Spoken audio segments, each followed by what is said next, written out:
ਸਤਿ ਸ਼੍ਰੀ ਅਕਾਲ ਪਿਆਰੇ ਵਿਦਿਆਰਥੀਓ, ਮੈਂ ਤੁਹਾਡਾ ਸਭ ਦਾ ਆਪਣੇ YouTube ਚੈਨਲ 'ਤੇ ਬਹੁਤ-ਬਹੁਤ ਸਵਾਗਤ ਕਰਦਾ ਹਾਂ। ਅਸੀਂ ਅੱਜ ਦੀ ਇਸ ਵੀਡੀਓ ਦੇ ਵਿੱਚ ਟਰਾਂਸਫਾਰਮਰ ਦੇ ਮਲਟੀਪਲ ਚੋਇਸ ਕੁਐਸਚਨ ਦਾ ਪਾਰਟ ਨੰਬਰ 2 ਡਿਸਕਸ ਕਰਨ ਜਾ ਰਹੇ ਹਾਂ। ਤਾਂ ਵੀਡੀਓ ਸ਼ੁਰੂ ਕਰਨ ਤੋਂ ਪਹਿਲਾਂ ਅਗਰ ਤੁਸੀਂ ਇਸ ਚੈਨਲ 'ਤੇ ਨਵੇਂ ਹੋ, ਅਜੇ ਤੱਕ ਚੈਨਲ ਨੂੰ ਸਬਸਕ੍ਰਾਈਬ ਨਹੀਂ ਕੀਤਾ ਤਾਂ ਪਲੀਜ਼ ਪਹਿਲਾਂ ਚੈਨਲ ਨੂੰ ਸਬਸਕ੍ਰਾਈਬ ਕਰੋ ਅਤੇ ਇਸ ਦੇ ਨਾਲ ਬੈਲ ਆਈਕਨ ਨੂੰ ਪ੍ਰੈਸ ਕਰੋ ਤਾਂ ਕਿ ਹਰ ਇਨਫੋਰਮੇਟਿਵ ਵੀਡੀਓ ਦਾ ਨੋਟੀਫਿਕੇਸ਼ਨ ਤੁਹਾਡੇ ਤੱਕ ਸਭ ਤੋਂ ਪਹਿਲਾਂ ਪਹੁੰਚ ਸਕੇ। ਅਗਰ ਤੁਹਾਨੂੰ ਵੀਡੀਓ ਅੱਛੀ ਲੱਗੇ ਤਾਂ ਵੀਡੀਓ ਨੂੰ ਲਾਈਕ ਔਰ ਸ਼ੇਅਰ ਜ਼ਰੂਰ ਕਰਨਾ। तो ਇਸ ਦੇ ਨਾਲ ਹੀ ਅਸੀਂ ਕੁਐਸਚਨ ਨੰਬਰ 1 शुरू कर रहे हैं, जो तुसी स्क्रीन पर देख सकते हो। क्वेश्चन नंबर 1 है जिस दे विच है कि स्टैप अप ट्रांसफार्मर दे विच प्राइमरी अते सैकेंडरी साइड दे सर्किट विच जिहड़ी बिजली ऊर्जा की जिहड़ी फ्रीकुएंसी है वो किस अनुपात दे विच हुंदी है। तो ये असी स्टैप अप ते स्टैप डाउन ट्रांसफार्मर असी पहला भी डिस्कस कर चुके हैं। स्टैप अप ट्रांसफार्मर जिस दे विच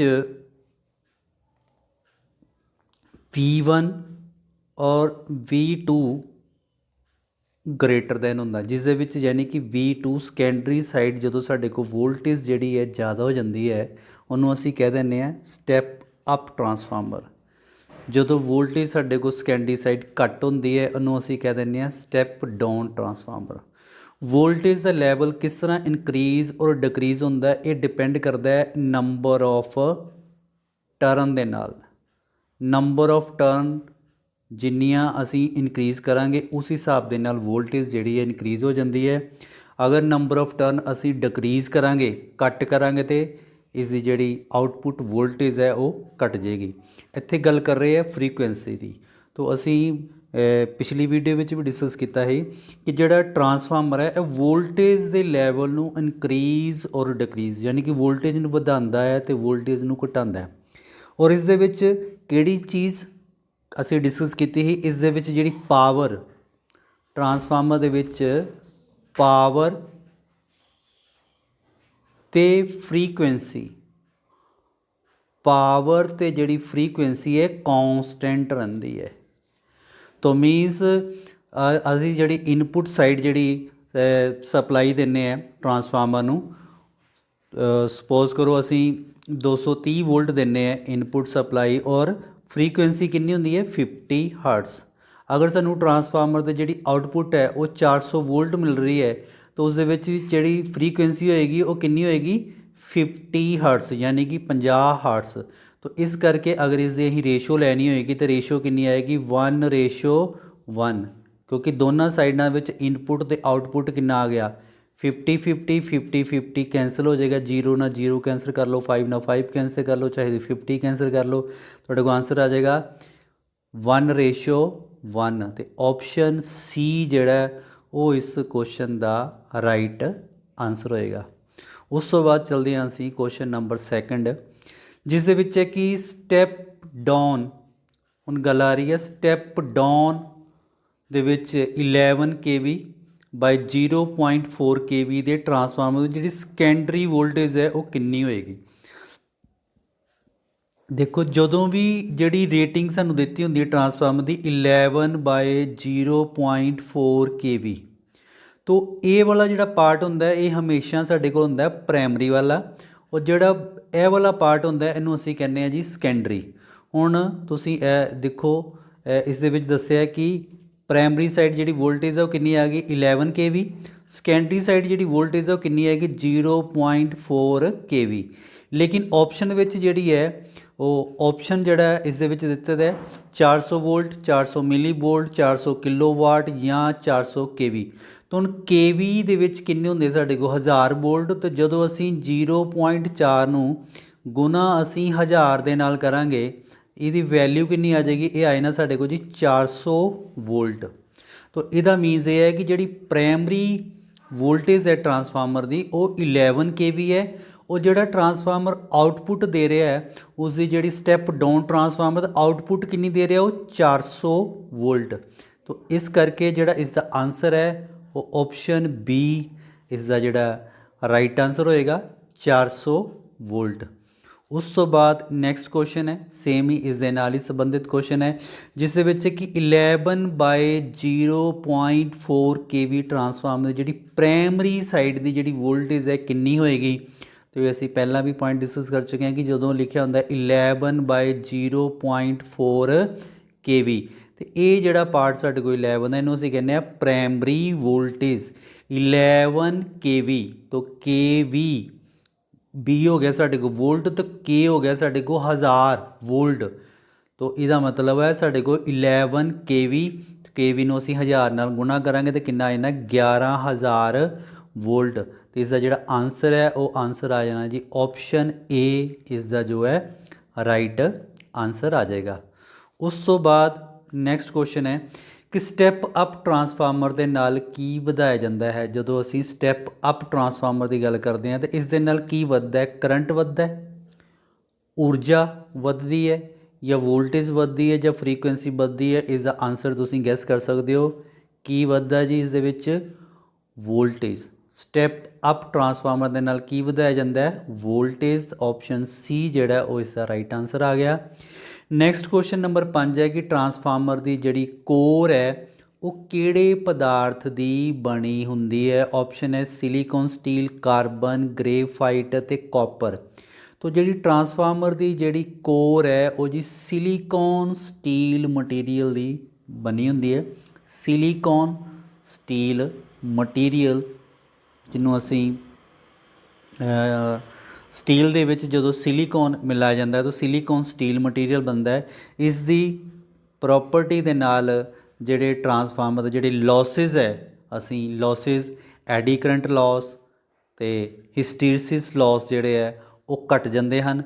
इस करके जिहड़ा कि सिलिकॉन स्टील मटीरियल ही जिहड़ा ट्रांसफार्मर की कोर दे लई वरत्या जाता है। तो इसका जिहड़ा आंसर है वो आ गया जी ऑप्शन ए इसका जो है राइट आंसर आ गया सिलिकॉन स्टील। उस तो बाद क्वेश्चन नंबर 6 है जिस दे विच है कि अजकल 100 kVA तक समर्था वाले जिहड़े डिस्ट्रीब्यूशन ट्रांसफार्मर है उन्होंने दी जिहड़ियां कोयलां किहड़े पदार्थ दीयां बनियां हुंदियां है। ऑप्शन है जी कॉपर, स्टील, एलुमीनीयम ते पित्तल। तो इसका जिहड़ा राइट आंसर है वो आ जाएगा जी ऑप्शन सी। 100 kVA तक की जिहड़ी समर्था ते डिस्ट्रीब्यूशन ट्रांसफार्मर है उन्हां दे विच जिहड़ी वाइंडिंग है वो एलुमीनीयम की कीती जाती है 100 kVA तक। 100 kVA तो जिहड़े वध है उन्हां विच कॉपर की जिहड़ी वाइंडिंग है कीती जाती है। डिस्ट्रीब्यूशन 200 kV तक जिहड़ा ट्रांसफार्मर आंदा साडे कोल 200 kV तक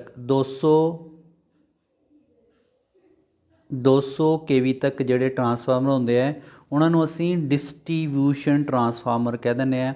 और 200 kV तो अबव जिहड़े साडे कोल ट्रांसफार्मर होंदे हैं उन्होंने असी कहने हैं पावर ट्रांसफार्मर जिहड़े कि सब स्टेशनां दे विच यूज़ किए जाते हैं, जनरेटिंग स्टेशनां दे विच यूज़ किए जाते हैं। वो होंदे साडे कोल पावर ट्रांसफार्मर। जिहड़े असी लोड सेंटर दे यूज़ करते हैं उन्होंने असी कहने हैं डिस्ट्रीब्यूशन ट्रांसफार्मर। ये भी तुसीं याद रखना है। उस तो बाद नैक्सट क्वेश्चन है कि पावर ट्रांसफार्मर की जिहड़ियां कोयलां वो किहड़े पदार्थ दीयां बनियां हुंदियां। ऑप्शन है कॉपर है, एलुमीनीयम है, लोहा है, चांदी। तो इसका जिहड़ा राइट आंसर है जी वो आ जाएगा जी ऑप्शन आ गया साढ़े को जी फस्ट कॉपर। इसका ऑप्शन आ गया इसका ऑप्शन आ गया जी ऑप्शन आ गया फस्ट कॉपर।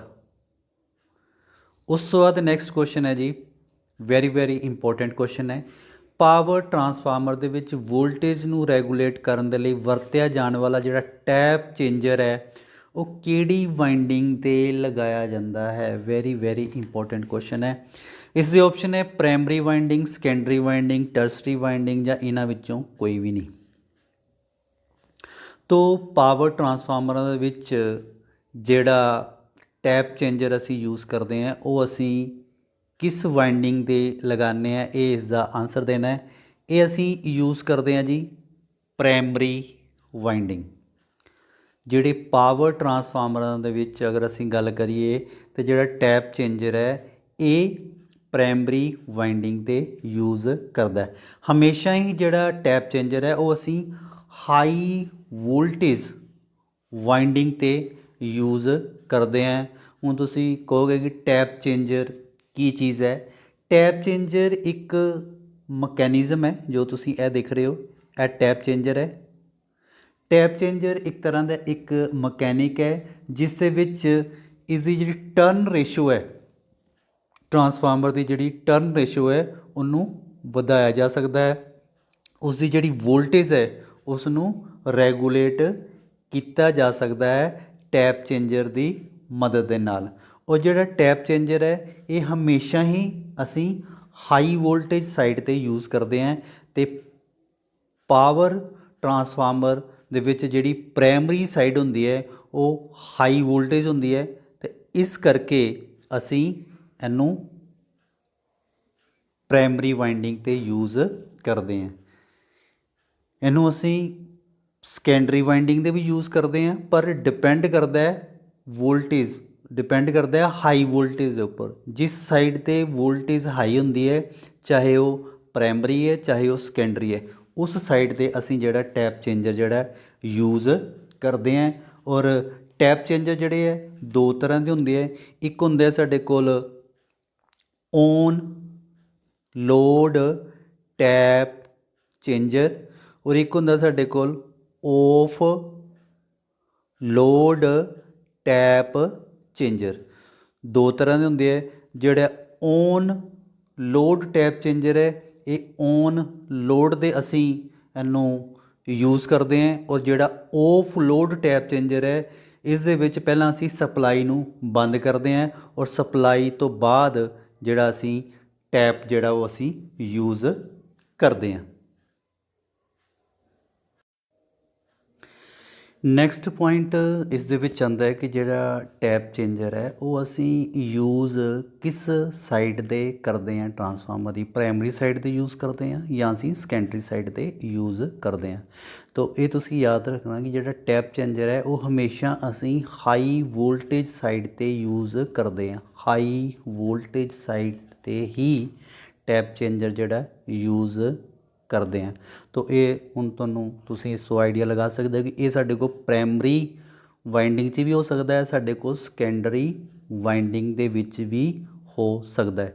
ਦੂਸਰੀ ਗੱਲ ਹੈ ਕਿ ਹਾਈ ਵੋਲਟੇਜ ਸਾਈਡ 'ਤੇ ਹੀ ਇਹਨੂੰ ਕਿਉਂ ਯੂਜ਼ ਕੀਤਾ ਜਾਂਦਾ ਹੈ। ਉਹ ਤੁਹਾਨੂੰ ਸਾਰਿਆਂ ਨੂੰ ਪਤਾ ਹੈ ਕਿ ਜਿਸ ਸਾਈਡ 'ਤੇ ਯਾਨੀ ਕਿ ਹਾਈ ਵੋਲਟੇਜ ਹੋਏਗੀ ਉੱਥੇ ਕੀ ਹੁੰਦਾ ਹੈ, ਉੱਥੇ ਜਿਹੜਾ ਕਰੰਟ ਦਾ ਮੈਗਨੀਚਿਊਡ ਹੈ ਉਹ ਘੱਟ ਹੁੰਦਾ ਹੈ। ਕਰੰਟ ਦਾ ਮੈਗਨੀਚਿਊਡ ਯਾਨੀ ਕਿ ਕਰੰਟ ਦੀ ਵੈਲਿਊ ਉੱਥੇ ਘੱਟ ਹੁੰਦੀ ਹੈ, ਇਸ ਕਰਕੇ ਉੱਥੇ ਇਹਨੂੰ ਅਸੀਂ ਯੂਜ਼ ਕਰਨਾ ਈਜ਼ੀ ਸਮਝਦੇ ਹਾਂ। ਉਸ ਦੇ ਵਿੱਚ ਹੈ ਕਿ ਜਦੋਂ ਅਸੀਂ ਘੱਟ ਕਰੰਟ ਦੇ ਵਿੱਚ ਕੋਈ ਇੰਟਰਪਸ਼ਨ ਕਰਾਂਗੇ ਤਾਂ ਉਸ ਕੇਸ ਦੇ ਵਿੱਚ ਕੋਈ ਜ਼ਿਆਦਾ ਪ੍ਰੋਬਲਮ ਨਹੀਂ ਆਉਂਦੀ, ਅਤੇ ਹਮੇਸ਼ਾ ਹੀ ਹਾਈ ਵੋਲਟੇਜ ਸਾਈਡ 'ਤੇ ਜਿਹੜਾ ਯੂਜ਼ ਹੁੰਦਾ ਹੈ। ਔਰ ਦੂਸਰੀ ਗੱਲ ਹੈ, ਇਸ ਕੁਐਸਚਨ ਦੇ ਅਕੋਰਡਿੰਗ ਇਹਨਾਂ ਨੇ ਪਾਵਰ ਟਰਾਂਸਫਾਰਮਰ ਦੀ ਗੱਲ ਕੀਤੀ ਹੈ ਕਿ ਵੋਲਟੇਜ ਰੈਗੂਲੇਟ ਕਰਨ ਦੇ ਵਿੱਚ ਪਾਵਰ ਟਰਾਂਸਫਾਰਮਰ ਜਿਹੜਾ ਟੈਪ ਚੇਂਜਰ ਹੈ ਉਹ ਕਿਹੜੀ ਵਾਈਂਡਿੰਗ ਦੇ ਯੂਜ਼ ਕੀਤਾ ਜਾਂਦਾ ਹੈ। ਹੋਰ ਪਾਵਰ ਟਰਾਂਸਫਾਰਮਰ ਜਿਹੜੇ ਟਰਾਂਸਫਾਰਮਰ ਅਸੀਂ ਸਬ ਸਟੇਸ਼ਨਾਂ ਦੇ ਯੂਜ਼ ਕਰਦੇ ਹਾਂ ਅਤੇ ਜਨਰੇਟਿੰਗ ਸਟੇਸ਼ਨਾਂ ਦੇ ਯੂਜ਼ ਕਰਦੇ ਹਾਂ, ਉੱਥੇ ਜਿਹੜੀ ਪ੍ਰਾਇਮਰੀ ਸਾਈਡ ਜਿਹੜੀ ਹੈ ਵੋਲਟੇਜ ਹੈ ਉਹ ਹਾਈ ਹੁੰਦੀ ਹੈ। ਤਾਂ ਇਸ ਕਰਕੇ ਇਸ ਦਾ ਜਿਹੜਾ ਆਨਸਰ ਹੈ ਉਹ ਆਪਸ਼ਨ ਫਸਟ ਆ ਜਾਣਾ ਹੈ, ਕਿਹਨੂੰ ਅਸੀਂ ਪ੍ਰਾਇਮਰੀ ਸਾਈਡ 'ਤੇ ਯੂਜ਼ ਕਰਦੇ ਹਾਂ, ਹਾਈ ਵੋਲਟੇਜ ਸਾਈਡ 'ਤੇ। ਔਰ ਨੰਬਰ 2 ਹੈ ਕਿ ਜਿਹੜੇ ਟੈਪ ਚੇਂਜਰ ਹੈ ਉਹ ਦੋ ਤਰ੍ਹਾਂ ਦੇ ਹੁੰਦੇ ਆ, ਇੱਕ ਔਨਲਾਈਨ ਟੈਪ ਚੇਂਜਰ ਅਤੇ ਇੱਕ ਆਫਲਾਈਨ ਟੈਪ ਚੇਂਜਰ। ਔਰ ਇਸ ਦੇ ਵਿੱਚ ਇੱਕ ਗੱਲ ਇਹ ਵੀ ਤੁਸੀਂ ਸਮਝ ਸਕਦੇ ਹੋ ਕਿ ਟੈਪ ਵਧਾਉਣ ਦੇ ਨਾਲ ਜਿਹੜੀ ਵੋਲਟੇਜ ਹੈ ਉਹ ਵਧੇਗੀ ਅਤੇ ਟੈਪ ਘਟਾਉਣ ਦੇ ਨਾਲ ਜਿਹੜੀ ਵੋਲਟੇਜ ਹੈ ਉਹ ਘਟੇਗੀ। ਟੈਪ ਦੀ ਗੱਲ ਕਰੀਏ ਤਾਂ ਤੁਸੀਂ ਇਹ ਨੀਚੇ ਡਾਇਗਰਾਮ ਦੇਖ ਸਕਦੇ ਹੋ, ਇਹਨੂੰ ਅਸੀਂ ਕਹਿੰਦੇ ਹਾਂ ਜੀ ਟੈਪ। ਜਿਸ ਤਰ੍ਹਾਂ ਇਹ ਤੁਸੀਂ ਡਾਇਗਰਾਮ ਦੇਖ ਸਕਦੇ ਹੋ, ਇਸ ਦੇ ਵਿੱਚ ਇਹ ਪ੍ਰਾਇਮਰੀ ਵਾਈਂਡਿੰਗ ਹੈ, ਇਹ ਸੈਕੰਡਰੀ ਵਾਈਂਡਿੰਗ ਹੈ। ਸੈਕੰਡਰੀ ਵਾਈਂਡਿੰਗ ਦੇ ਟੈਪ ਕੀਤੇ ਗਏ ਆ 1 2 3 4 5 ਜਿਹੜੇ ਟੈਪ ਜਿਹੜੇ ਹੈ ਸੈਕੰਡਰੀ ਸਾਈਡ 'ਤੇ ਕੀਤੇ ਗਏ ਆ। ਤੋ ਇਸ ਕਰਕੇ ਜਿਹੜਾ ਇਸ ਦਾ ਆਨਸਰ ਹੈ ਕੁਐਸਚਨ ਨੰਬਰ 8 ਦਾ, ਇਸ ਦਾ ਆਨਸਰ ਜਿਹੜਾ ਉਹ ਆ ਗਿਆ ਸਾਡੇ ਕੋਲ ਜੀ ਪ੍ਰਾਇਮਰੀ ਵਾਈਂਡਿੰਗ। ਠੀਕ ਹੈ ਜੀ, ਇਹ ਅਕੋਰਡਿੰਗ ਤੁਹਾਡੀ ਕੰਡੀਸ਼ਨ ਦੇ ਨਾਲ ਕਿ ਹਾਈ ਵੋਲਟੇਜ ਸਾਡੇ ਕੋਲ ਸੈਕੰਡਰੀ ਸਾਈਡ ਵੀ ਹੋ ਸਕਦੀ ਹੈ, ਹਾਈ ਵੋਲਟੇਜ ਸਾਡੇ ਕੋਲ ਪ੍ਰਾਇਮਰੀ ਸਾਈਡ ਵੀ ਹੋ ਸਕਦੀ ਹੈ। ਡਿਪੈਂਡ ਕਰਦਾ ਹੈ ਕਿ ਸਾਡੇ ਕੋਲ ਟਰਾਂਸਫਾਰਮਰ ਕਿਸ ਤਰ੍ਹਾਂ ਦਾ, ਸਟੈਪ ਡਾਊਨ ਟਰਾਂਸਫਾਰਮਰ ਹੈ ਜਾਂ ਸਟੈਪ ਅਪ ਟਰਾਂਸਫਾਰਮਰ ਹੈ। ਔਰ ਮੋਸਟਲੀ ਜਿਹੜੇ ਔਨ ਲੋਡ ਟੈਪ ਚੇਂਜਰ ਹੈ ਇਹ ਪਾਵਰ ਟਰਾਂਸਫਾਰਮਰ ਵਿੱਚ ਯੂਜ਼ ਕੀਤੇ ਜਾਂਦੇ ਹੈ, ਅਤੇ ਜਿਹੜੇ ਆਫ ਲੋਡ ਟੈਪ ਚੇਂਜਰ ਹੈ ਇਹ ਡਿਸਟ੍ਰੀਬਿਊਸ਼ਨ ਟਰਾਂਸਫਾਰਮਰਾਂ ਦੇ ਵਿੱਚ ਯੂਜ਼ ਕੀਤੇ ਜਾਂਦੇ ਆ। ਉਸ ਤੋਂ ਬਾਅਦ ਨੈਕਸਟ ਕੁਐਸਚਨ ਹੈ ਕੁਐਸਚਨ ਨੰਬਰ 9th ਆ ਗਿਆ, ਜਿਸ ਦੇ ਵਿੱਚ ਹੈ ਕਿ ਪਾਵਰ ਟਰਾਂਸਫਾਰਮਰ ਵਿੱਚ ਵਰਤਿਆ ਜਾਣ ਵਾਲਾ ਜਿਹੜਾ ਟੈਪ ਚੇਂਜਰ ਹੈ ਉਹ ਕਿਸ ਕੰਮ ਦੇ ਲਈ ਵਰਤਿਆ ਜਾਂਦਾ, ਉਹ ਕਿਸ ਕੰਮ ਦੇ ਲਈ ਵਰਤਿਆ ਜਾਂਦਾ, ਵੋਲਟੇਜ ਨੂੰ ਕੰਟਰੋਲ ਕਰਨ ਦੇ ਲਈ, ਵੋਲਟੇਜ ਨੂੰ ਰੈਗੂਲੇਟ ਕਰਨ ਦੇ ਲਈ, ਕਿਉਂਕਿ ਟਰਾਂਸਫਾਰਮਰ ਦਾ ਕੰਮ ਹੀ ਹੈ ਵੋਲਟੇਜ ਨੂੰ ਰੈਗੂਲੇਟ ਕਰਨਾ, ਵੋਲਟੇਜ ਨੂੰ ਵਧਾਉਣਾ ਤੇ ਘਟਾਉਣਾ। ਤਾਂ ਉਸ ਨੂੰ ਰੈਗੂਲੇਟ ਕਰਨ ਦੇ ਲਈ ਅਗਰ ਵੋਲਟੇਜ ਸਾਡੀ ਸਪੋਜ਼ ਕਰੋ ਕਿ ਸਾਡੇ ਕੋਲ ਪ੍ਰਾਇਮਰੀ ਸਾਈਡ 66 kV ਹੈ ਔਰ ਸੈਕੰਡਰੀ ਸਾਈਡ ਸਾਡੇ ਕੋਲ 11 kV ਹੈ, ਔਰ 11 kV ਅਗਰ 11 kV ਦੀ ਜਗ੍ਹਾ ਸਾਡੇ ਕੋਲ ਜਿਹੜੀ ਵੋਲਟੇਜ ਹੈ ਉਹ 10.5 kV ਵੋਲਟੇਜ ਆ ਜਾਂਦੀ ਹੈ। ਤਾਂ ਮੀਨਸ ਤੁਸੀਂ ਇੱਥੇ ਦੇਖ ਸਕਦੇ ਹੋ ਕਿ ਜਿਹੜੀ ਸੈਕੰਡਰੀ ਸਾਈਡ ਸਾਡੇ ਕੋਲ ਵੋਲਟੇਜ ਜਿਹੜੀ ਹੈ ਉਹ ਘਟ ਗਈ ਹੈ, ਔਰ ਇਸ ਵੋਲਟੇਜ ਨੂੰ ਪੂਰਾ ਕਰਨ ਦੇ ਲਈ ਅਸੀਂ ਪ੍ਰਾਇਮਰੀ ਸਾਈਡ 'ਤੇ ਟੈਪ ਚੇਂਜਰ ਯੂਜ਼ ਕਰਾਂਗੇ। ਔਰ ਇਹ ਟੈਪ ਚੇਂਜਰ ਕੀ ਕਰੇਗਾ, ਵੋਲਟੇਜ ਨੂੰ ਰੈਗੂਲੇਟ ਕਰੇਗਾ, ਵੋਲਟੇਜ ਨੂੰ ਕੰਟਰੋਲ ਕਰੇਗਾ। ਤੇ ਆਪਸ਼ਨ ਏ ਇਸ ਦਾ ਜਿਹੜਾ ਰਾਈਟ ਆਨਸਰ ਹੋਏਗਾ ਕੁਐਸਚਨ ਨੰਬਰ 9th ਦਾ। ਨੈਕਸਟ ਕੁਐਸਚਨ ਹੈ ਕਿ ਆਮ ਵਰਤੋਂ ਵਿੱਚ ਆਉਣ ਵਾਲੇ ਜਿਹੜੇ ਔਨ ਲੋਡ ਟੈਪ ਚੇਂਜਰ ਹੈ ਇਹਨਾਂ ਦੇ ਟੈਪ ਕਿੰਨੇ ਹੁੰਦੇ ਹਨ। ਆਪਸ਼ਨ ਹੈ 15, 16, 17। ਔਰ ਤੁਸੀਂ ਇਹ ਡਾਇਗਰਾਮ ਦੇਖ ਸਕਦੇ ਹੋ, ਸਾਡੇ ਕੋਲ ਪ੍ਰਾਇਮਰੀ ਵਾਈਂਡਿੰਗ ਹੈ। ਹੁਣ ਇਸ ਸਾਈਡ ਜਿਹੜਾ ਟੈਪ ਚੇਂਜਰ ਯੂਜ਼ ਕੀਤਾ ਗਿਆ ਉਹ ਸੈਕੰਡਰੀ ਸਾਈਡ 'ਤੇ ਯੂਜ਼ ਕੀਤਾ ਗਿਆ, ਔਰ ਸੈਕੰਡਰੀ ਸਾਈਡ ਦੀ ਜਿਹੜੀ ਵੋਲਟੇਜ ਹੈ ਉਹ ਜ਼ਿਆਦਾ ਹੋਏਗੀ, ਯਾਨੀ ਕਿ ਅਪ ਹਾਈ ਵੋਲਟੇਜ ਹੋਏਗੀ। ਹਾਈ ਵੋਲਟੇਜ ਦੇ ਕਾਰਨ ਕੀ ਹੁੰਦਾ, ਕਰੰਟ ਉੱਥੇ ਘੱਟ ਹੋਏਗਾ, ਔਰ ਕਰੰਟ ਕੱਟ ਦੇ ਕਾਰਨ ਜਿਹੜਾ ਅਸੀਂ ਟੈਪ ਨੂੰ ਇਨਕਰੀਜ਼ ਔਰ ਡਿਕਰੀਜ਼ ਜਿਹੜਾ ਬੜੀ ਆਸਾਨੀ ਦੇ ਨਾਲ ਕਰ ਸਕਦੇ ਹਾਂ। ਪਰ ਅਸੀਂ ਇਸ ਕੁਐਸਚਨ ਦੇ ਵਿੱਚ ਦੱਸਣਾ ਕਿ ਔਨ ਲੋਡ ਜਿਹੜਾ ਟੈਪ ਚੇਂਜਰ ਹੈ ਉਸ ਦੇ ਵਿੱਚ ਟੈਪ ਜਿਹੜੇ ਕਿੰਨੇ ਹੁੰਦੇ ਹਨ। ਤਾਂ ਉਸ ਦੇ ਵਿੱਚ ਜਿਹੜੇ ਟੈਪ ਹੈ 17 ਟੈਪ ਜਿਹੜੇ ਹੈ ਉਹਦੇ ਵਿੱਚ ਯੂਜ਼ ਕੀਤੇ ਜਾਂਦੇ ਆ। ਤੇ ਆਪਸ਼ਨ ਸੀ ਇਸ ਦਾ ਜਿਹੜਾ ਰਾਈਟ ਆਨਸਰ ਆ ਜਾਏਗਾ। ਨੈਕਸਟ ਕੁਐਸਚਨ ਨੰਬਰ 11 ਕਿ ਔਨ ਲੋਡ ਜਿਹੜਾ ਟੈਪ ਚੇਂਜਰ ਹੈ ਇਹ ਹਰ ਇੱਕ ਸਟੈਪ 'ਤੇ ਨਾਲ ਕਿੰਨੇ ਪ੍ਰਤੀਸ਼ਤ ਜਿਹੜੀ ਵੋਲਟੇਜ ਹੈ ਉਹ ਬਦਲ ਸਕਦੇ ਆ। ਹੁਣ ਤੁਸੀਂ ਇਹ ਡਾਇਗਰਾਮ ਦੇਖ ਸਕਦੇ ਹੋ, ਇਸ ਦੇ ਵਿੱਚ ਸਾਡੇ ਕੋਲ ਇਹ ਇਨਪੁਟ ਸਪਲਾਈ ਹੈ, ਇਸ ਦੇ ਵਿੱਚ ਇਨਪੁਟ ਸਪਲਾਈ ਹੈ, ਇਹ ਸਾਡੇ ਕੋਲ ਪ੍ਰਾਇਮਰੀ ਵਾਈਂਡਿੰਗ ਹੈ, ਇਹ ਸਾਡੇ ਕੋਲ ਸੈਕੰਡਰੀ ਵਾਈਂਡਿੰਗ ਹੈ। ਇਸ ਦੇ ਵਿੱਚ ਜਿਹੜਾ ਟੈਪ ਚੇਂਜਰ ਹੈ ਉਹ ਪ੍ਰਾਇਮਰੀ ਦੇ ਵਿੱਚ ਯੂਜ਼ ਕੀਤਾ ਹੈ, ਇਹ ਸਾਡੇ ਕੋਲ ਟੈਪਿੰਗ ਹੈ, ਇਹਨੂੰ ਅਸੀਂ ਕਹਿੰਦੇ ਆ ਜੀ ਟੈਪ ਚੇਂਜਰ, ਔਰ ਇਹ ਆ ਗਈ ਸਾਡੇ ਕੋਲ ਜੀ ਵੋਲਟੇਜ। ਹੁਣ ਕੁਐਸਚਨ ਹੈ ਕਿ ਕਿੰਨੇ ਪ੍ਰਤੀਸ਼ਤ ਜਿਹੜੀ ਵੋਲਟੇਜ ਹੈ ਉਹ ਬਦਲੀ ਜਾ ਸਕਦੀ ਹੈ। ਇਹ ਬਦਲੀ ਜਾ ਸਕਦੀ 1.25%, ਯਾਨੀ 1.25% ਜਿਹੜੀ ਵੋਲਟੇਜ ਹੈ ਉਹ ਬਦਲੀ ਜਾ ਸਕਦੀ ਹੈ ਪਰ ਟੈਪ ਦੇ ਨਾਲ। ਇੱਕ ਟੈਪ ਦੇ ਨਾਲ 1.25% ਪਰ ਟੈਪ ਦੇ ਨਾਲ ਇੰਨੀ ਵੋਲਟੇਜ ਜਿਹੜੀ ਉਹ ਬਦਲੀ ਜਾ ਸਕਦੀ ਹੈ, ਇੰਨੇ ਪ੍ਰਤੀਸ਼ਤ। ਉਸ ਤੋਂ ਬਾਅਦ ਹੈ ਕਿ ਆਮ ਵਰਤੋਂ ਵਿੱਚ ਆਉਣ ਵਾਲੇ ਜਿਹੜੇ ਔਨ ਲੋਡ ਟੈਪ ਚੇਂਜਰ ਹੈ ਇਸ ਦੀ ਵਿੱਚ ਜਿਹੜੀ ਵੋਲਟੇਜ ਰੇਂਜ ਜਿਹੜੀ ਹੈ ਉਹ ਕਿੰਨੀ ਹੁੰਦੀ ਹੈ। ਇਹਦੀ ਰੇਂਜ ਕਿੰਨੀ ਹੈ, +5% ਤੋਂ ਲੈ ਕੇ -15%, ਜਮਾ 15% ਤੋਂ ਲੈ ਕੇ -5%, ਜਮਾ 10% ਤੋਂ ਲੈ ਕੇ -10%, ਜਮਾ 7.5% ਤੋਂ ਲੈ ਕੇ -7.5%। ਤੇ ਇਸ ਦਾ ਜਿਹੜਾ ਆਨਸਰ ਹੈ ਉਹ ਆਪਸ਼ਨ ਏ ਆ ਜਾਏਗਾ, ਜਮਾ 5% ਤੋਂ ਲੈ ਕੇ -15%। ਇਹ ਇਸ ਦਾ ਰਾਈਟ ਆਨਸਰ ਆ ਜਾਏਗਾ ਆਪਸ਼ਨ ਏ। ਉਸ ਤੋਂ ਬਾਅਦ ਨੈਕਸਟ ਕੁਐਸਚਨ ਹੈ ਕੁਐਸਚਨ ਨੰਬਰ 13, ਜਿਸ ਦੇ ਵਿੱਚ ਹੈ ਕਿ ਹੇਠ ਲਿਖਿਆ ਵਿੱਚੋਂ ਕਿਹੜਾ ਤੱਥ ਜਿਹੜਾ ਕਿਹੜਾ ਪ੍ਰਸ਼ਨ ਜਿਹੜਾ ਕਿਹੜਾ ਪਾਰਟ ਇਸ ਦੇ ਵਿੱਚ ਸਹੀ ਹੈ। ਪਹਿਲਾ ਆਪਸ਼ਨ ਹੈ ਕਿ ਔਨ ਲੋਡ ਟੈਪ ਚੇਂਜਰ ਦੇ ਟੈਪ ਬਦਲਣ ਵੇਲੇ ਟਰਾਂਸਫਾਰਮਰ ਬੰਦ ਕਰਨਾ ਪੈਂਦਾ ਹੈ। ਹੁਣੇ ਹੀ ਅਸੀਂ ਪਿੱਛੇ ਡਿਸਕਸ ਕੀਤਾ ਕਿ ਦੋ ਤਰ੍ਹਾਂ ਦੇ ਸਾਡੇ ਕੋਲ ਟੈਪ ਚੇਂਜਰ ਹੁੰਦੇ ਆ, ਇੱਕ ਔਨਲਾਈਨ ਇੱਕ ਆਫਲਾਈਨ। ਜਿਹੜਾ ਔਨਲਾਈਨ ਹੈ ਉਸ ਦੇ ਵਿੱਚ ਸਪਲਾਈ ਬੰਦ ਕਰਨ ਦੀ ਜ਼ਰੂਰਤ ਨਹੀਂ ਪੈਂਦੀ। ਜਿਹੜਾ ਆਫਲਾਈਨ ਹੈ ਯਾਨੀ ਕਿ ਆਫਲਾਈਨ ਹੀ ਉਹਨੂੰ ਅਸੀਂ ਕਹਾਂਗੇ ਆਫ ਲੋਡ ਟੈਪ ਚੇਂਜਰ, ਉਸ ਦੇ ਵਿੱਚ ਪਹਿਲਾਂ ਸਾਨੂੰ ਟਰਾਂਸਫਾਰਮਰ ਦੀ ਜਿਹੜੀ ਸਪਲਾਈ ਬੰਦ ਕਰਨੀ ਪੈਂਦੀ ਹੈ, ਫਿਰ ਅਸੀਂ ਟੈਪ ਚੇਂਜ ਕਰਦੇ ਹਾਂ।